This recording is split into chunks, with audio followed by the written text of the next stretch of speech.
Johannesburg. When Zimbabwe's generals moved against President Robert Mugabe on Wednesday, their action foreshadowed the potential end of more than just one political career.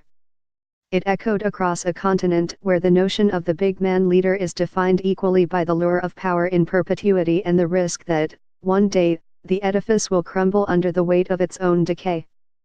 Mr. Mugabe, 93, who took power upon independence from Britain in 1980, is the only leader Zimbabwe has known.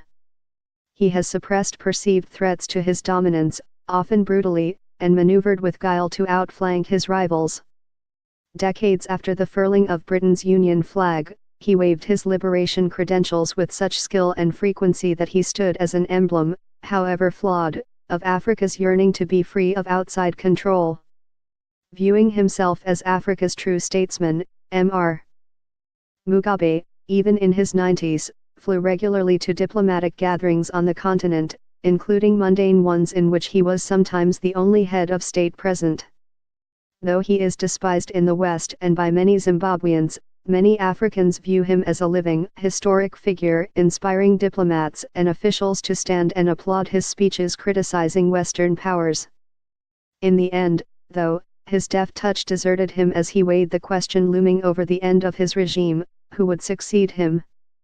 By favoring his polarizing and politically inexperienced wife over his powerful vice president, whom he fired last week, Mr. Mugabe overestimated the loyalty of the military and security elite who took him into custody early Wednesday in what appeared to be a coup. Mr. Mugabe's family became his blind spot. He miscalculated the fierce anger that their unrestrained behavior caused in his nation, now suffering through another period of deep economic crisis. Though active in politics for only a couple of years, his wife, Grace, 52, made it increasingly clear that she wanted to succeed her husband. "If you want to give me the job," she told her husband at a gathering this month, "give it to me freely." Mr. Mugabe's sons, who are in their 20s, have added to the anger among Zimbabweans by regularly posting pictures of their lavish lifestyle and partying on social media sites. Last week, a video emerged showing Mr. Mugabe's younger son, Bellarmine Chatunga, pouring champagne over an expensive watch on his wrist. On his Instagram feed, he wrote, $60,000 on the wrist when your daddy run the whole country, you know. Whatever happens now, experts and analysts said, the days of Mr.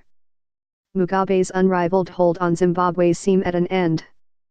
That is a message that offered an unpalatable reminder to leaders who have clung to power for decades in Africa, from Equatorial Guinea and Cameroon to Eritrea and Uganda. Even the wiles of a politician of Mr.